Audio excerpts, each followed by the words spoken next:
ನೇ ತಾರೀಕು ಈವ್ನಿಂಗ್ ಸುಮಾರು 7:30 ಗಂಟೆಗೆ ಇಬ್ಬರು ಗಂಡ ಹೆಂಡತಿ ನಮ್ಮ ಧನೂರ ಪೊಲೀಸ್ ಸ್ಟೇಷನ್ ಲಿಮಿಟ್ಸು ಬರುವಂಥ ಖಾನಾಪುರ ರೋಡು ಟು ಸಿದ್ದೇಶ್ವರ ಮಠ ಟೆಂಪಲ್ಗೆ ಹೋಗ್ತಾ ಇರುವಾಗ ಒಂದು ಆಕ್ಸಿಡೆಂಟ್ ಆಗಿದೆ ಅಂತ ನಮಗೆ ಮಾಹಿತಿ ಬರುತ್ತದೆ.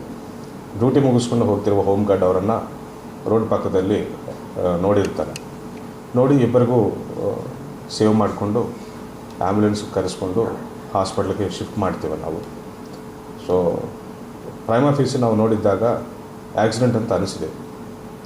ತದನಂತರ ಹುಡುಗಿ ಹಾಸ್ಪಿಟಲಲ್ಲಿ ಕೊಟ್ಟ ಸ್ಟೇಟ್ಮೆಂಟ್ ಮೇರೆಗೆ ಗಂಡನೇ ಖುದ್ದಾಗಿ ಹಲ್ಲೆ ಮಾಡಿದ್ದಾನೆ, ಕಾರ್ ಸ್ಪ್ಯಾನರ್ ತಗೊಂಡು ಹಲ್ಲೆ ಮಾಡಿದ್ದಾನೆ ಅಂತ ಗೊತ್ತಿರ್ತದೆ ನಮಗೆ.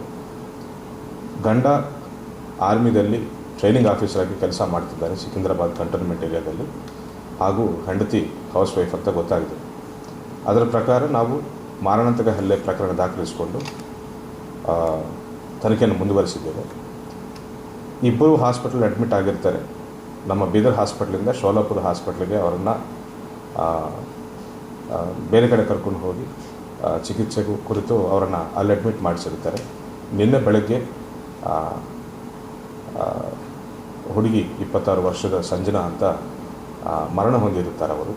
ಸೊ ನಾವು ಮಾರಣಾಂತಿಕ ಹಲ್ಲೆ ಪ್ರಕರಣವನ್ನು ನಾವು ಮರ್ಡರ್ ಕೇಸ್ ಅಂತ ಕನ್ವರ್ಟ್ ಮಾಡಿಕೊಂಡು ಆರೋಪಿಯನ್ನು ನಿನ್ನೆ ಹಾಸ್ಪಿಟಲಿಂದ ರಿಲೀವ್ ಆಗ್ತಾ ಇದ್ದಂಗೆ ಆರೋಪಿಯನ್ನು ನಾವು ವಶಕ್ಕೆ ಪಡೆದು ಜೈಲಿಗೆ ಒಪ್ಪಿಸಿದ್ದೇವೆ.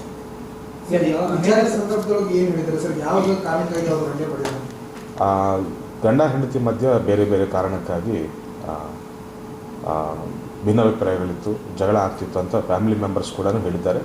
ಹಾಗೂ ಈ ವ್ಯಕ್ತಿಗೆ ಯಾರು ಹಲ್ಲೆ ಮಾಡಿದ್ದಾನೆ ಗಂಡ, ಈ ವ್ಯಕ್ತಿಗೆ ಬೇರೆ ಹುಡುಗಿಯ ಜೊತೆ ಅನೈತಿಕ ಸಂಪರ್ಕ ಇದೆ ಅಂತ ಮೊದಲಿಂದ ಕೂಡ ಇವರ ಮಧ್ಯೆ ಜಗಳ ಆಗ್ತಿತ್ತು ಅಂತ ನಮ್ಮ ಗಮನಕ್ಕೆ ಬಂದಿದೆ. ಈ ಹಿಂದೆ ಕೂಡ ಈ ಕ್ರಿಮಿನಾಶಕ ಎಲ್ಲ ಹಾಕಿ ಕೊಲೆ ಮಾಡಲಿಕ್ಕೆ ಯತ್ನ ಮಾಡಿದ್ರು ಅಂತ ಕುಟುಂಬಸ್ಥರು ಆರೋಪ ಮಾಡಿದ್ರು ಸರ್. ಅದು ಏನಾದರೂ ವಿಚಾರಣೆ ಸಂದರ್ಭ ನಮಗೆ ಯಾವುದೇ ರೀತಿ ಕಂಪ್ಲೇಂಟ್ ಬಂದಿಲ್ಲ. ಅವರ ಹಿರಿಯರು ನಮಗೂ ಹೇಳಿದ್ದಾರೆ ಇದೇ ರೀತಿ. ಸಾಕಷ್ಟು ಸತಿ ಕುಟುಂಬ ಮಧ್ಯದಲ್ಲಿ ಇದನ್ನು ಬಗೆಹರಿಸ್ಕೊಳ್ಳೋಕ್ಕೆ, ಗಂಡ ಹೆಂಡತಿ ಜಗಳವನ್ನು ಬಗೆಹರಿಸ್ಕೊಳ್ಳೋಕ್ಕೆ ಪ್ರಯತ್ನ ಮಾಡಿದ್ದು ನಮ್ಮ ಗಮನಕ್ಕೆ ಬಂದಿದೆ. ಇದೇ ಫಸ್ಟ್ ಟೈಮ್ ನಮ್ಮ ಸ್ಟೇಷನ್ಗೆ ಬಂದು ಪ್ರಕರಣ ಕೊಟ್ಟಿದ್ದು ಇದೇ ಫಸ್ಟ್ ಟೈಮ್ ಆಗಿದೆ. Thank you.